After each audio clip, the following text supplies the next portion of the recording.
وَلَقَدْ يَسَّرْنَا الْقُرْآنَ لِلذِّكْرِ فَهَلْ مِن بسم ربي الأكرم الذي علم بالقلم علم الإنسان ما لم يعلم وصلى الله على نبينا محمد وعلى آله وصحبه وسلم اما بعد۔ سامعین کرام، جیسا کہ آپ کو معلوم ہے کہ ابھی ہم اعراب کی تقسیم کو پڑھ رہے ہیں۔ ہم نے جانا ہے کہ اعراب کی دو قسم ہوتی ہے، ایک ہے اعراب لفظی اور دوسری قسم ہے اعراب تقدیری۔ ہم نے اعراب تقدیری کو مؤخر کیا ہے اگلے درس کے لیے انشاءاللہ، اور ابھی ہم اعراب لفظی کو پڑھ رہے تھے۔ ہم نے جانا کہ اعراب لفظی کیا ہے اور اعراب لفظی کی قسم کون کون سی ہے۔ اعراب لفظی کی دو قسم ہوتی ہے، ایک ہے اعراب بالحرکت ایک ہے اعراب بالحرف۔ ہم نے جانا کہ اعراب بالحرکت اور اعراب بالحرف دونوں میں اسم اور فعل کی بات ہوگی۔ جیسے ہم نے پہلے بتلایا تھا کہ اعراب کا باب ہے تو اعراب میں صرف معرب کی بات ہوگی یہاں پر، تو معرب میں صرف اسم اور فعل یہاں پر داخل ہوں گے، اور ہم نے فعل سے بتلایا تھا فعل سے مراد فعل مضارع ہوگا، لہٰذا ہم اس پہ بھی بعد میں بات کریں گے۔ فی الحال ہم نے بتلایا کہ ہم اسم پہ بات کر رہے تھے، اسم کو ہم نے مقدم کیا، اور ہمیں بتلایا کہ اسم میں اعراب الحرکت اعراب الحرف کیسے ہوتا ہے۔ ہم نے جانا کہ اعراب الحرکت میں اور اعراب الحرف دونوں میں ہی تین طرح کے اسم داخل ہوتے ہیں، اور پھر ہم نے جانا کہ اعراب الحرکت میں وہ جو اسم ہیں، تین اسم ہیں، ان کا اعراب کیسے ہوتا ہے۔ اسی طرح سے اعراب الحرف میں جو تین اسم ہیں ان کا اعراب کیسے ہوتا ہے۔ یہ جو اعراب اسم میں داخل ہوتا ہے رفع، نصب اور جر، ان میں ان کی علامت ان کے نزدیک کیا ہوتی ہے جب اعراب بالحرکت اور اعراب الحرف میں ان کی تقسیم کی جاتی ہے۔ ہم یہاں تک اعراب لفظی کی آدھی ہم نے مکمل کر لی ہے۔ ہمارے سامنے صرف ایک بحث بچ گئی ہے، وہ ہے فعل کی۔ ہم نے جیسے بتلایا تھا کہ ہم فعل میں کو بعد میں رکھیں گے، ہم فعل پر بعد میں بات کریں گے، اور وہ فعل آج انشاءاللہ اس بحث میں ہم اسی فعل کی بات کرنے والے ہیں۔ سامعین کرام، آپ کو معلوم ہونا چاہیے کہ یہاں پر ہم نے پہلے بتا دیا کہ فعل سے مراد فعل مضارع ہوگا۔ فعل مضارع اس لیے کیونکہ فعل مضارع میں اصل یہ ہے کہ وہ بھی معرب ہو، کیونکہ اس کو مضارع کہا ہی اس لیے جاتا ہے کیونکہ یہ مشابہت کرتا ہے اسم کی۔ مضارع کا مطلب ہوتا ہے مشابہت کرنا۔ مشابہت اس لیے جب وہ اسم کی کرتا ہے، اسم میں اصل کیا ہے؟ معرب ہونا، لہذا فعل مضارع بھی معرب ہی ہوتا ہے، سوائے کہ کچھ اس کے حالات ہیں، ایسے حالات میں وہ پڑ جاتا ہے جس وقت کہ وہ مبنی ہونے پر مجبور ہو جاتا ہے۔ ہم نے پہلے ہی بتلایا تھا کہ فعل مضارع کے مبنی ہونے کی صورت کیا کیا ہے۔ وہ صرف دو صورت میں مبنی ہو سکتا ہے، اور وہ دو صورت کیا ہے؟ ایک صورت تو یہ ہے جب اس سے نون توکید جڑ جائے، اور نون توکید جسے ہم صرف میں نون ثقیلہ اور نون خفیفہ کے نام سے جانتے ہیں، وہاں پر ہم جانتے ہیں کہ یہ نون ثقیلہ نون خفیفہ کیا ہوتا ہے، اس کے احکام کیا ہے، یہ فعل سے کیسے جڑیں گے، اور اس کا کیا معنی ہوگا۔ لہٰذا اس بحث کو سمجھنے کے لیے ہمیں صرف کی طرف لوٹنا ہوگا، جو ہم ابھی چونکہ نحو میں ہے تو ہم ابھی ان باتوں کو نہیں کریں گے۔ بس ہم یہاں پہ اختصاراً ہم اس بات کو بتلا رہے ہیں کہ جب نون توکید فعل مضارع سے جڑتا ہے تو وہ فعل مضارع اس وقت مبنی ہو جاتا ہے۔ اب مبنی ہونے کے لیے یہاں پہ ایک شرط لیکن بتا دینی چاہیے کہ نون توکید جڑنا تو چاہیے، لیکن فعل مضارع سے ڈائریکٹ جڑنا چاہیے، اس کے بیچ میں کوئی فاصل یا کوئی جدائی کرنے والا پیدا کرنے والا وہاں پر موجود نہ ہو۔ مثلا ہم نے کہا جیسے کہ یفعلو اگر ہے تو یفعلو سے وہ نون توکید مثلا نون ثقیلہ اگر ہمیں جوڑنا ہے تو یہ فعل سے ڈائریکٹ جڑ جانا چاہیے، اگر اس کے درمیان کوئی فاصل نہیں ہونا چاہیے۔ اگر وہاں پر فاصل آ جاتا ہے تو ہم کہیں گے کہ وہ فعل ابھی کیا ہے؟ معرب ہے، بس لہٰذا صرف میں فعل مضارع میں جب نون توکید ڈائریکٹ جڑتا ہے تو اسی صورت میں نون توکید جوڑنے کی وجہ سے فعل مضارع مبنی ہو پاتا ہے۔ جیسے ہم دیکھ رہے ہیں یفعلو میں یہاں پر نون کے جب جوڑیں گے تو یہ بن جائے گا یفعلن، تو یہاں پر چونکہ نون لام کی ڈسٹ بعد آ گیا بنا کسی چیز کے حذف کیے ہوئے، تو ہم کہیں گے یہاں پر یفعلن کیا ہے؟ مبنی ہے۔ مبنی کی صورت پہ ہم لام کو دیکھ کر ہم بتا سکتے ہیں کہ لام پر چونکہ فتح ہے تو ہم کہیں گے مبنی الفتح ہے، جبکہ اگر اس کے درمیان اگر کوئی فاصل آ جائے تو ہم کہتے ہیں کہ یہاں پر فعل مضارع کیا ہو گیا؟ معرب ہو گیا۔ مثلا ہم نے کہا یفعلون یا یفعلانی بھی آپ لے سکتے ہیں۔ یفعلون میں ہمیں نون توکید اسی نون ثقیلہ کو جوڑنا ہے، تو یہ ظاہر سی بات ہے پہلے ہمیں اسے حذف کرنا ہوگا، پھر یہاں پر جو واو ہے پھر ہمیں اسے بھی حذف کرنا ہوگا، اور اس کے بدلے میں ہمیں یہاں پر کیا ہوگا؟ لام پر ہمیں یہاں پر ضمہ دینا ہوگا تاکہ یہ پتہ چلے کہ یہاں پر واو حذف ہوا ہے۔ آپ جب دیکھ رہے ہیں کہ یہاں پر حذف ہوا یعنی اس کا مطلب ہے بیچ میں کوئی کیا تھا؟ فاصل تھا، کوئی رکاوٹ تھی پہلے سے، اس کا مطلب ہے یہ نون فعل سے ڈائریکٹ نہیں جڑا، اس لیے یہ یفعلن جو اب بنا یہ یفعلن یہ معرب ہے، مبنی نہیں ہے، اگرچہ بعض طلاب اسے بھی مبنی سمجھتے ہیں کہ نون توکید کا جڑنا ہی فعل مضارع کو مبنی بنا ڈالتا ہے، لیکن ایسی بات یہاں پر نہیں ہے۔ اور ہم نے کہا کہ دوسری صورت کیا ہے فعل مضارع کے مبنی ہونے کی؟ کہ جب اس سے نون ضمیری جڑ جائے، جسے ہمیں نون نسوہ بھی کہتے ہیں۔ نون نسوہ اس لیے کیونکہ نسوہ کا مطلب ہوتا ہے عورت، وہ نون جو فعل مضارع میں جب جڑتی ہے تو عورت کی جماعت کا معنی دیتی ہے۔ اور وہ کون دو وزن ہے؟ ایک ہے یفعلنا اور ایک ہے تفعلنا۔ یفعلنا کا مطلب ہوتا ہے وہ سب عورتیں کرتی ہیں یا کریں گی، اور تفعلنا کا مطلب ہوتا ہے تم سب عورتیں کرتی ہو یا کرو گی۔ یہاں پر دیکھ رہے ہیں کہ عورتوں کی جماعت میں جب دلالت کر رہا ہے یہ نون، جب فعل مضارع سے جڑا تو اسے کہتے ہیں نون نسوہ، عورت والا نون۔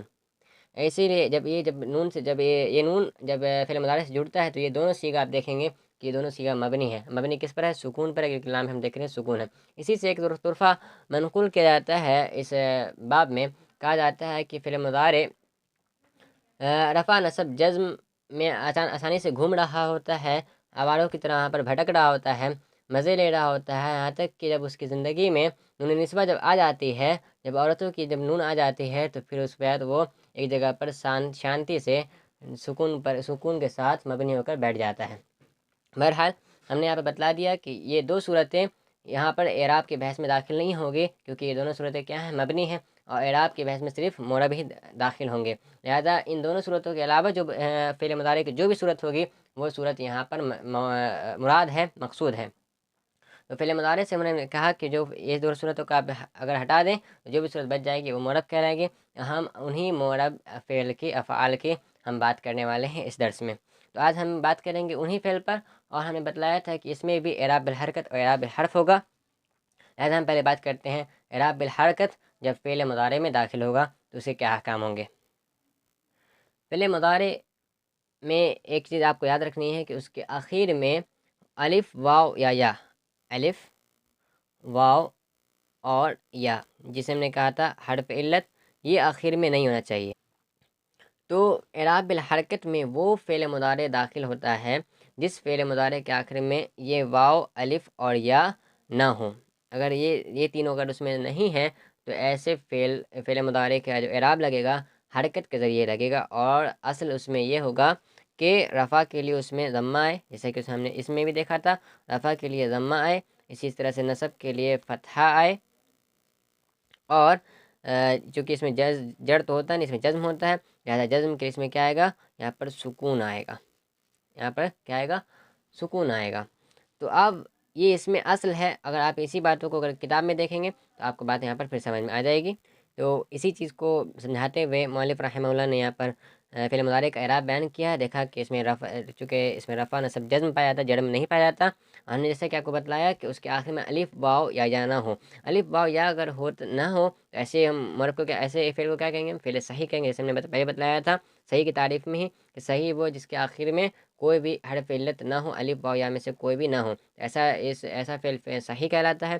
جبکہ اگر الف واو یا جڑ جائے تو ہم اسے کہتے ہیں معتل، ایسے کو ہم کہتے ہیں معتل، یعنی اس میں علت داخل ہو گئی۔ تو یہاں پر ہم مفرد صحیح کی بات کر رہے تھے، ہم نے کہا کہ جب فعل مضارع کے آخر میں الف واو یا نہ ہو، یعنی وہ مفرد صحیح ہو، تو ایسے فعل مضارع کا اعراب یہ ہے کہ اس میں رفع کے لیے ضمہ آئے، نصب کے لیے فتحہ اور جزم کے لیے سکون آئے۔ آپ یہاں پر اس کے اعراب اسی کو بیان کرتے ہوئے مؤلف رحمہ اللہ کہتے ہیں رفع کے لیے ضمہ، اور یہاں تک جزم تک اس کو بتلا دیا گیا۔ جیسے دیکھ رہے ہیں ہوا یضرب، جب کوئی عامل داخل نہیں ہوا تو فعل مضارع پہ کیا آیا؟ یہاں پر ایک ضمہ ہونا چاہیے، یہاں پر دو ضمہ لکھا ہوا ہے جو کہ غلط ہے۔ ہوا یضرب، تو یہاں پر دیکھ رہے ہیں کہ ایک ضمہ آیا، یہاں پہ دیکھ رہے ہیں کہ کوئی بھی عامل داخل نہیں ہوا، تو یہاں پر دیکھ رہے ہیں اس کی رفع کے لیے ضمہ اس کی علامت ہوئی۔ اسی طرح سے لن چونکہ نصب دیتا ہے، جسے آپ صرف میں بھی پڑھ سکتے ہیں اسے، چونکہ نصب دیتا ہے تو یہاں پر نصب کی علامت فتحہ ہوئی، لن یضرب۔ اسی طرح سے لم جو ہے آپ وہاں پہ صرف میں بھی اس کو بھی پڑھتے ہیں، اور یہ سکون دیتا ہے، جزم دیتا ہے فعل مضارع کو، لہذا اس کی علامت سکون ہوئی، لم یضرب۔ اب چونکہ ہم نے جیسے طرح سے دیکھا اعراب بالحرکت میں جو اس اسما داخل ہوئے تھے وہ اصل تو اس میں یہ تھا کہ رفع کے لیے اس میں ضمہ ہے، نصب کے لیے فتحہ اور جڑ کے لیے اس میں کسرہ ہے، لیکن کچھ اسما ان میں ایسے تھے جو اصل سے خارج تھے، لہذا اس اعراب بالحرکت میں ہی یہ فعل مضارع داخل ہوگا۔ وہ فعل مضارع داخل تو ہوگا، لیکن اس میں ایک ایسے بھی فعل ہو سکتا ہے جو اس اصل سے خارج ہو جائے، اور وہی فعل ہے جس کے آخر میں حرف علت جڑ جائے، یعنی جب فعل معطل ہو جائے تو ایسی صورت میں وہ اصل سے خارج ہو جاتا ہے، اس اصل سے خارج ہو جاتا ہے۔ کون سا اصل؟ رفع کے لیے ضمہ تو قبول کرے گا، نصب کے لیے فتحہ تو قبول کرے گا، لیکن وہ جزم کے لیے سکون کو قبول نہیں کرے گا۔ تو پھر وہ جزم کے لیے اس کے لیے کون سی علامت ہوگی؟ جب فعل معطل ہو جائے، یعنی اس کے آخر میں حرف علت اگر جڑ جائے تو یہ اصل سے خارج ہو جائے گا. اصل سے خارج ہونے کا مطلب ہے یہ ہے کہ وہ کسی ایک علامت کو قبول کرنے سے پیچھے ہٹ جائے. یہاں پر بھی اس میں رفع کے لیے ضمہ آئے گا، نصب کے لیے فتحہ، اور یہ اصل سے خارج کہاں پر ہو جاتا ہے؟ جہاں پر جب جزم کی بات آتی ہے. جزم کی بات آتی ہے تو یہاں پر چونکہ اصل یہ ہے کہ جزم کی علامت سکون ہو، لیکن اس میں جب فعل معطل ہوتا ہے تو اس میں جزم کی علامت یہ ہوتی ہے کہ اس کے آخر سے وہ حرف علت حذف کر دی جائے. جو الف، واو اور یا کی ہم بات کر رہے ہیں، اگر یہ حرف کے اگر فعل کے آخر میں ہے تو ان کا حذف کرنا ہی وہ اس کی علامت ہو جائے گی. مثلا ہم کہہ رہے ہیں یدعو، آپ دیکھ رہے ہیں یدعو کے آخر میں فعل کے آخر میں واو ہے، تو یہ ایسا فعل کیا کہلائے گا؟ فعل معطل کہلائے گا. اور یہ اس کے جو فعل کی علامت ہے، اس کی جزم کی علامت کیا ہوگی؟ اس کا آخر سے حذف ہو جانا، یعنی یہ بن جائے گا مثلا ہم لم اگر داخل کریں تو کیا بن جائے گا؟ یہ لم یدعو. اسی طرح سے اگر ہم یقضی کی اگر بات کریں، یقضی، اس کے آخر میں آپ دیکھ رہے ہیں یہاں پر کیا ہے؟ یا ہے جو کہ حرف علت ہے، تو اس میں یہ بھی اصل سے خارج ہو جائے گا، یعنی یہ جزم کی علامت سے کیا ہوگی؟ یہ اس کا حذف ہو جانا. ہم کیا کہیں گے؟ لم یقضی، لم یقضی. یعنی آپ دیکھ رہے ہیں کہ ہم نے یا کو حذف کر دیا، صرف ذات کو باقی رکھا ہے. جس صورت پہ وہ تھا ہم نے اسی صورت پہ باقی رکھا. یہ اعراب بالحرکت کی بات ہوئی. فعل مضارع میں اعراب بالحرکت کی بات یہ ہوئی کہ اعراب بالحرکت وہ فعل مضارع میں داخل ہوگا جس فعل میں کے آخر میں حرف علت نہ ہو. حرف علت نہ ہو تب ایسا فعل صحیح کہلاتا ہے، اور اس میں اصل یہ ہے کہ رفع کے ضمہ ہے، نصب کے لیے فتحہ اور جزم کے لیے سکون ہے. لیکن اگر حرف علت جڑ جاتا ہے تو یہ اصل سے خارج ہو جائے گا، اور اس وقت یہ جزم کی علامت اس کے حرف علت کا حذف ہو جانا ہی اس کی علامت ہو جائے گی. جیسے ہم نے کہا لم یدعو عین کے ساتھ، اسی طرح لم یقضی ضاد کے ساتھ. صرف یہاں پر ہم فعل میں اعراب بالحرکت سے فارغ ہوئے. اب ہم بات کرتے ہیں فعل مضارع میں اس کے اعراب بالحرف کیسے داخل ہوتا ہے. اعراب بالحرف کس فعل مضارع میں داخل ہوگا، کس طرح کے فعل مضارع میں داخل ہوگا، ہم اب اس پہ بات کرتے ہیں. تو اعراب بالحرف جو ہے اس طرح کے فعل میں داخل ہوتا ہے جو ان کو کہا جاتا ہے افعال خمسہ. افعال خمسہ یا امثال خمسہ. امثال خمسہ یا اسی کو کہتے ہیں افعال خمسہ. وہ 5 طرح کے افعال ہیں، 5 طرح کے فعل کے وزن ہیں جن کے اندر فعل حرکت کے ذریعے نہیں اس کا اعراب لگتا ہے، بلکہ ان کا اعراب حرف کے ذریعے لگتا ہے. ابھی افعال خمسہ یا امثال خمسہ کون کون ہیں ہم ان پہ بات کرتے ہیں. وہ خمسہ مطلب 5، وہاں پر 5 طرح کے وزن بتائے جائیں گے فعل کے. کون کون ہیں ہم اسے دیکھ لیتے ہیں. پہلے یفعلانی، یفعلانی، اسی طرح سے تفعلانی، تفعلانی، اسی طرح سے یفعلون، جیسے یفعلون، اسی سے تفعلون. اسی طرح سے ایک بچ گیا ہے وہ ہے تفعلین، تفعلین. یہاں آپ دیکھ رہے ہیں کہ یفعلانی، یفعلون، تفعلانی، تفعلون اور تفعلین. تو ہم یہاں پر دیکھ رہے ہیں یہ 5 طرح کے فعل ہیں، یہ 5 طرح کے گویا اوزان بتائے گئے ہیں کہ جو بھی اس وزن پہ داخل ہوگا جو فعل بھی، اس کا اعراب اعراب بالحرکت سے نہیں بلکہ اعراب بالحرف سے لگے گا. اب اعراب بالحرف کے یہاں پر کیسے داخل ہوگا؟ تو ہم کہتے ہیں کہ یہاں پر آپ کو جو اس کے آخر میں نون نظر آ رہا ہے اسے کہتے ہیں نون اعرابی. نون اعرابی کیونکہ اسی نون کی وجہ سے ان 5 طرح کے فعل کا اعراب واضح ہوتا ہے، لہٰذا انہیں کہتے ہیں نون اعرابی. کہا جاتا ہے کہ جب یہ فعل میں نون یہ باقی رہے، ان 5 میں جب آپ نون اگر دیکھیں گے کہیں پر تو سمجھ جائیں کہ یہ فعل ابھی حالت رفع میں ہے.